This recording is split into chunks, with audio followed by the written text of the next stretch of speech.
Assalamualaikum warahmatullahi wabarakatuh.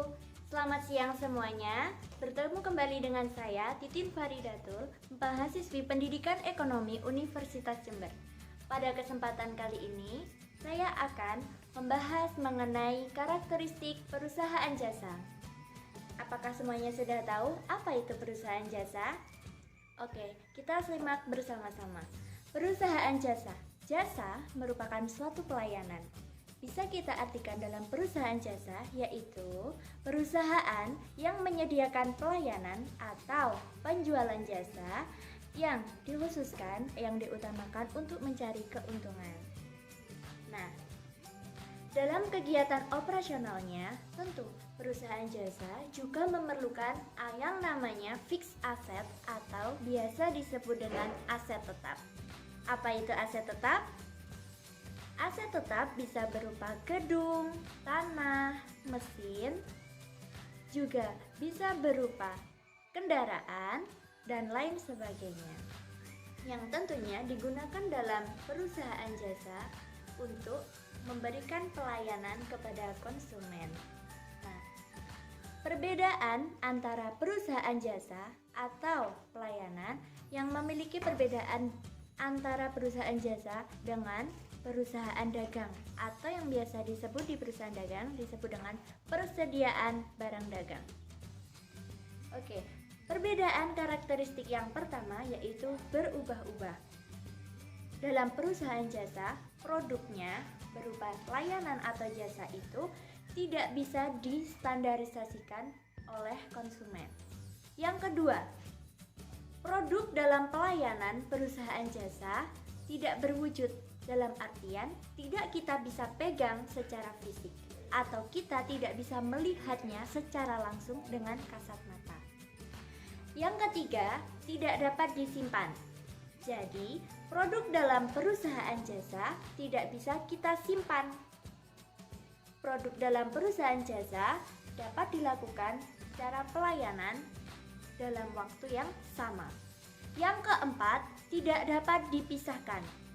Yang dimaksud di sini, proses produksi dengan penjualan jasa itu dilakukan bersama. Jadi tidak bisa kita simpan produk jasa kita simpan dalam gudang, lalu jika ada konsumen yang membutuhkan, lalu kita berikan.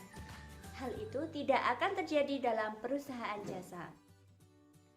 Nah, dalam perusahaan jasa tentu tidak ada yang namanya persediaan barang dagang. Nah, contoh perusahaan jasa yang ada di sekitar kita sangat banyak sekali. Bisa di dalam perusahaan di bidang transportasi, misalnya dalam usaha travel, dalam usaha penginapan, seperti yang kita tahu adanya hotel, homestay, dan lain sebagainya. Dan juga bisa dalam perusahaan bidang keuangan, seperti asuransi dan lain sebagainya. Dan juga yang banyak yang ada di sekitar kita, tentu kita tidak jauh, biasa disebut dengan reparasi mobil atau bengkel sepeda motor dan lain sebagainya. Oke, kali ini kita akan membahas mengenai penggolongan akun. Jadi, apa itu akun? Akun atau rekening merupakan kata serapan dari bahasa Inggris, yaitu account, yang artinya tempat penampungan catatan aktivitas yang tersusun secara kronologis berdasarkan sistem urut tertentu, yaitu melalui tanggal terjadinya transaksi.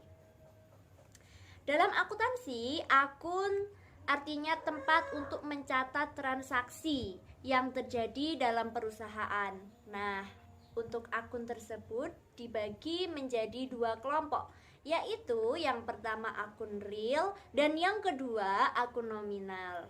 Lalu apa sih yang dimaksud dengan akun nominal dan akun real?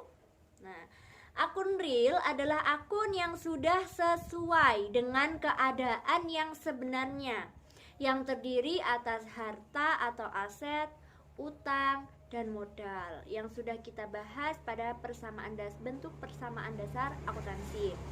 Nah, yang kedua yaitu akun nominal. Apa sih akun nominal itu? Akun nominal adalah akun sementara yang karena pada periode berikutnya akan masuk menjadi akun modal yang terdiri atas pendapatan dan juga beban-beban. Nah, kedua akun nominal tersebut dapat ditemukan dalam laporan laba rugi. Oke, kita akan membahas mengenai akun real terlebih dahulu. Sudah kita singgung tadi bahwa di akun real ada 3 macam, yaitu yang pertama ada harta, utang, dan juga modal. Nah, lalu harta itu apa? Harta merupakan hak kepemilikan kekayaan perusahaan, entah itu dalam bentuk yang berwujud maupun tidak berwujud yang memiliki nilai guna ekonomis. Oke, yang pertama, harta dibagi menjadi 2, yaitu harta lancar dan juga harta tetap. Nah, harta lancar itu dibagi menjadi terdiri dari beberapa akun. Contohnya, kas. Kas merupakan harta lancar karena digunakan dalam kegiatan operasional perusahaan dalam bentuk cash atau uang. Nah, yang kedua, perlengkapan. Perlengkapan merupakan harta perusahaan yang nilai gunanya kurang dari 1 tahun. Nah, yang kedua, yang dimaksud dengan harta tetap itu adalah harta yang kita miliki dan dilakukan penyusutan, seperti adanya rumah, gedung, tanah, dan juga tadi sudah saya sebutkan harta yang tidak berwujud. Nah, itu masuk ke dalam harta tetap. Contohnya harta yang tidak berwujud itu bisa berupa hak paten, merek. Baik, terima kasih. Sampai di sini materi kali ini mengenai akun dan juga karakteristik perusahaan jasa. Terima kasih sudah menyimak video ini sampai habis. Semoga bermanfaat buat kalian semuanya. Dan jangan lupa untuk menonton video-video yang lainnya. Sampai jumpa di video selanjutnya. Terima kasih. Wassalamualaikum warahmatullahi wabarakatuh.